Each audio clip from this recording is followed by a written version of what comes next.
संरक्षणासंदर्भात मोठे करार सुद्धा होऊ शकतात। ही बैठक जवळपास 2 तास चालू शकते।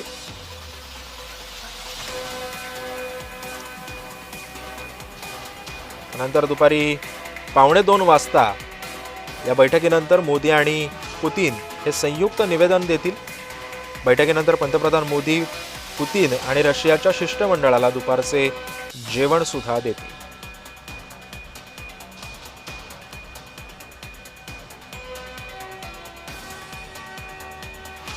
त्यानंतर जवळपास 3:45 वाजता पुतीन एका व्यावसायिक कार्यक्रमामध्ये भाग घेतील, ज्यामध्ये रशिया आणि भारतातील मोठे उद्योजक सुद्धा सहभागी होतील।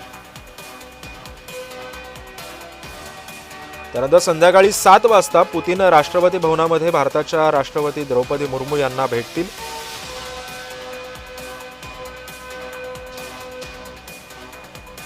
त्यामुळे पुतीन हे आता राजघाटावरती आलेले आहेत।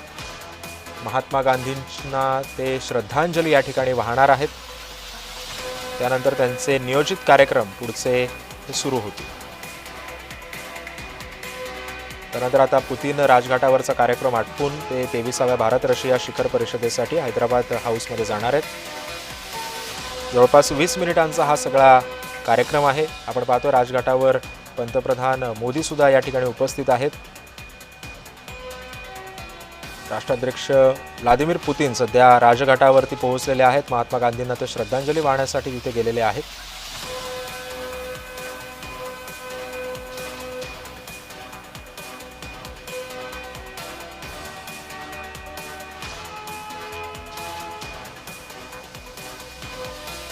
आपण दृश्य पाहतो राजघाटावरची। काही वेळात आता पुतीन इथे येतील आणि महात्मा गांधींना ते श्रद्धांजली वाहतील। त्यानंतर ते भारत रशिया शिखर परिषदेला इथून जाणार आहेत। त्यानंतर दोन्ही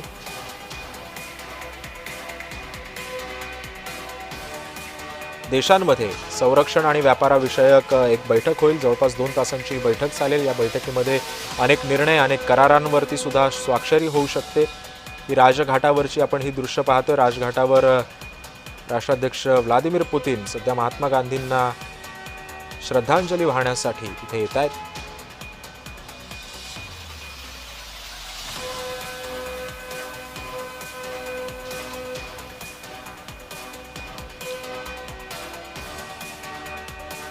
आपण पाहतोय दृश्यांमध्ये व्लादिमीर पुतीन सध्या महात्मा गांधींना श्रद्धांजली वाहण्यासाठी तिथे आलेले आहेत।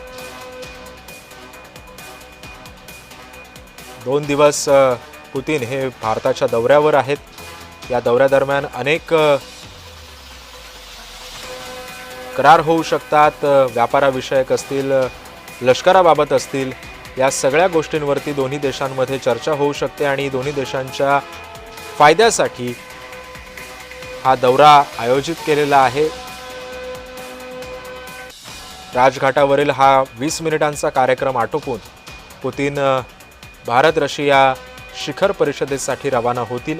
त्यानंतर या दोघांमध्ये सुद्धा पंतप्रधान मोदी आणि पुतीन यांच्यामध्ये एक बैठक होईल। या बैठकीमध्ये संरक्षण विषयक मुद्दे असतील किंवा लष्करी विषयक मुद्दे असतील किंवा व्यापाराविषयीचे जे काही मुद्दे असतील त्या सगळ्या संदर्भामध्ये दोन्ही नेत्यांमध्ये चर्चा होईल, स्वाक्षऱ्या होतील, करार केले जातील। जवळपास 2 तास ही बैठक चालेल। त्यानंतर दोन्ही नेते हे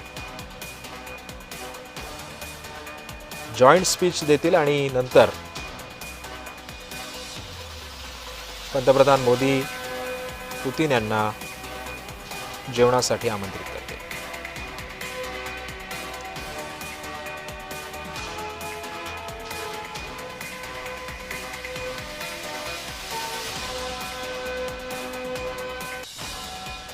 आपण पाहतोय राजघाटावर महात्मा गांधींना ते श्रद्धांजली वाहतात।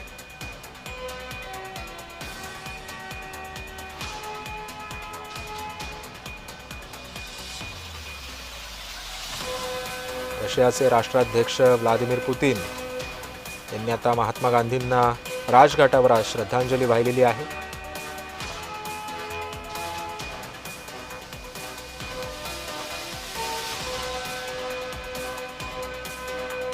यानंतर आता ते रशिया आणि भारत शिखर परिषदेसाठी रवाना झालेले आहेत.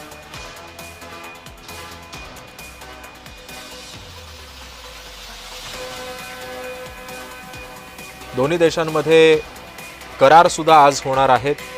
पंतप्रधान मोदी आणि राष्ट्राध्यक्ष पुतीन यांच्यामध्ये काही करारांवर सुद्धा स्वाक्षरी होणार आहे. हे भारताच्या दृष्टीनं आणि रशियाच्या दृष्टीनं अतिशय फायदेशीर असा हा दौरा मानला जातोय. व्यापाराविषयक सुद्धा अनेक गोष्टींवरती करार होऊ शकतात. बैठकीनंतर मोदी आणि पुतीन हे संयुक्त निवेदन सुद्धा देणार आहेत.